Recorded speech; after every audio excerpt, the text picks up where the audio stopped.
পাঞ্জাবের golden temple আছে না, আমি না জানি যেসব জায়গায় গুরুদুয়ারা থাকে।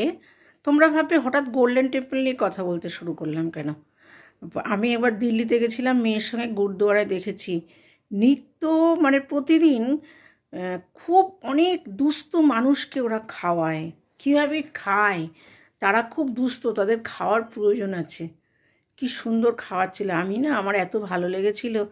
আমি মেয়েকে বলেছিলাম খাবি, বলে না না, যারা খেতে পেতে পায় না, যাদের খাওয়ার জন্য না, তাদের জন্য এই খাবারটা, তুমি কেন খাবে। তা যাই হোক, আমার খুব ইচ্ছা করেছিল কিন্তু আমি খাইনি। তা আমার মেয়ে রিসেন্ট গোল্ডেন টেম্পল দেখতে গেছিলো। তা সব জায়গাতে ওর সাথে আমি যাই, এখানে গিয়েছিল অফিস কলিগদের সাথে। ও তার আগে তো বলতেই ভুলে গেছি, মনের কথায় তোমাদের স্বাগত। যাই হোক, তোমরা সব নিশ্চয়ই ভালো আছো।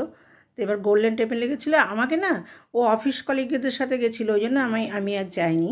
ভিডিও কলে গোল্ডেন টেম্পল দেখিয়েছিল আমাকে। আমি তো যাইনি, গোল্ডেন টেম্পল ভিডিও কলে দেখিয়ে ও সব কিছু আমাকে ভিডিও কলে দেখিয়েছিল। ও বললো মা, পাঞ্জাবের লোকেরা কখনো মানে যেটা হিন্দিতে বলে ভুখা, মানে ওরা মানে খালি পেটে থাকে না। কারণ ওখানে কত লোক যে খায়, খুব আহামরি খাবার নয়, কিন্তু প্রত্যেকের খাবার জুটছে। এই যে একটা কি সুন্দর জিনিস। তা বললো আমি জানো তো, আমরা না শখ করেই ভাবলাম আজকে এখানে খাবো। তা আমার পাশে একটা ট্রাক ড্রাইভার বসে খেলো, সে একটা ভাঙা টিফিন বক্স নিয়ে এসছে। ও আমাকে সব ভিডিও কলে দেখিয়েছে। টিফিন বক্সের মধ্যে খেয়ে আবার দুটো রুটি ঢুকিয়ে নিল, পরে রাত্রে খাবে। ওরা লাঞ্চে খেয়েছিল।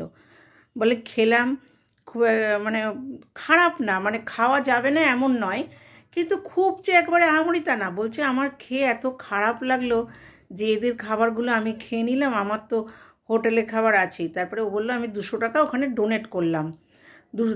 200 টাকা ডোনেট করে ও আমাকে দেখালো, বলছে এখনও পাঞ্জাবে কোনো লোক বোধহয় মানে খালি পেটে শুয়ে পড়ে না, অন্ততপক্ষে ওখানে গেলে দুটো খাবে। গোল্ডেন টেম্পলের পরিচয় আমরা সবাই জানি, গোল্ডেন টেম্পল দেখতে অনেকেই যায়, কিন্তু তার পেছনে যে এরকম একটা তার মানে সাথে জড়িত এরকম একটা কথা আমার খুব ভালো লেগেছে। আমি ওকে বললাম কি, তোরা একটু ওই ট্রাস্টি বোর্ডে আর একটু বেশি করে টাকা দিয়ে এলি না কেন। বলছি আমরা দিয়েছি। আমি বললাম এইটা যে কি ভালো একটা উদ্যোগ, ভীষণ ভালো। তাই আমার মানে ব্যাপারটা খুব ভালো লেগেছে। আমি আমার চ্যানেলে মনের কথাতে আমি তোমাদের সাথে শেয়ার করলাম। আমার এই কথাটা যদি তোমাদের কারোর মনে ধরে, বা তোমরা তো অনেকেই গোল্ডেন টেম্পলে গেছো, আমার যাওয়া হয়নি, আমি যাব। গোল্ডেন টেম্পলে যদি যাও তাহলে দেখো, তোমরা সত্যি নিজের চোখকে সার্থক করবে। আমিও একবার ভেবেছি সার্থক করব। আমি দেখেছি যদি ওদের ব্যাপারটা আগে, তাহলে গোল্ডেন টেম্পলের পাশে নাকি বিরাট ব্যাপার, বিশাল। ঠিক আছে, এইটুকু বলার জন্যই এই ভিডিওটা করতে বসলাম। ভিডিওটা করব, করে এখন আমি একটু বেরাবো। রাখছি, হ্যাঁ।